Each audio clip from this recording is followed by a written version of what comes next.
La loi de finances qui va rythmer la vie socio-économique du Cameroun à partir du 1er janvier 2026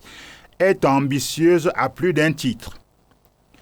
Elle porte l'enveloppe du premier exercice budgétaire du septennat des grandes espérances à 8 814,6 milliards de francs CFA en ressources et en emplois, en augmentation de plus de 1000 milliards de francs CFA par rapport à 2025. On n'avait plus enregistré une hausse aussi expressive du budget de l'État du Cameroun depuis plusieurs années, au cours desquelles le président Paul Biya a manipulé les indicateurs budgétaires avec beaucoup de prudence et de responsabilité. Un environnement international pris en otage par des crises et des égoïsmes ne pouvait être mieux géré que par la croisade permanente contre l'augmentation du niveau des prix à la consommation, la pression de l'endettement public encore contenu dans une fourchette soutenable et la forte dépendance aux importations des biens de grande consommation. La création d'un fonds spécial pour l'autonomisation économique des femmes et la promotion de l'emploi jeune doté d'une avance de démarrage de 50 milliards de francs CFA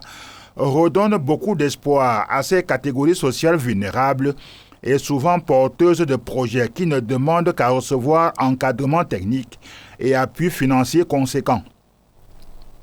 En vue de mobiliser les ressources pour relever ces défis, la loi de finances 2026, sans véritablement augmenter la pression fiscale, a élargi l'assiette de collecte, soit pour les besoins de la politique d'impôt-substitution qui promeut le développement du tissu local de production des biens, soit pour garantir la sécurité physique des personnes. Dans cette ligne, il est important de souligner que le droit d'accise sur les importations de bouteilles de gaz domestique vides passe à 12,5%. Une bouffée d'oxygène pour le secteur camerounais de la métallurgie sur la place de Douala, qui capte annuellement près de 8 milliards de francs CFA, qui par le passé s'évaporait pour aller soutenir la production des richesses et la création des emplois à l'étranger. Aussi, le droit d'accise est renchéri sur l'importation des véhicules d'occasion en fonction de leurs âges. À cet effet, le taux entre 12 et 20 ans est de 12,5% et de 25% pour les véhicules d'occasion de plus de 20 ans. Le gouvernement trouve ainsi le moyen de se faire des recettes, préserver la vie des Camerounais en décourageant les importations de véhicules trop âgés, encourager les investisseurs à créer une industrie automobile locale, créer des emplois et rendre les véhicules neufs disponibles au Cameroun. Le même objectif fiscal est fixé par le gouvernement sur les vins, spiritueux, whisky et champagne. Les produits importés et les gammes supérieures seront plus taxés en 2026 et les gammes inférieures importées et les produits locaux le seront beaucoup moins.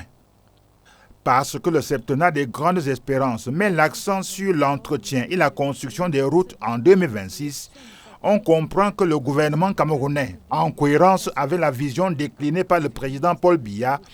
exonère de taxes et de droits de douane l'importation des biens d'équipement technique destinés à l'industrie de production du bitume. Les intrants pour cette activité bénéficient d'un droit de douane de 5% et de l'exonération de la TVA à l'importation.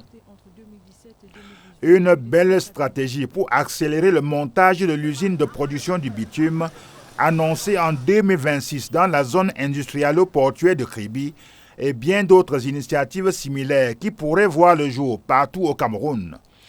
dans le but de réduire de 30%, selon les experts, les coûts des infrastructures routières dans le pays. Pour une fois, dans les rangs de l'opposition, à l'Assemblée nationale, des voix se sont élevées pour reconnaître que le budget 2026 de l'État du Cameroun est encourageant et témoigne d'une volonté de progrès. Un point de vue simplement citoyen.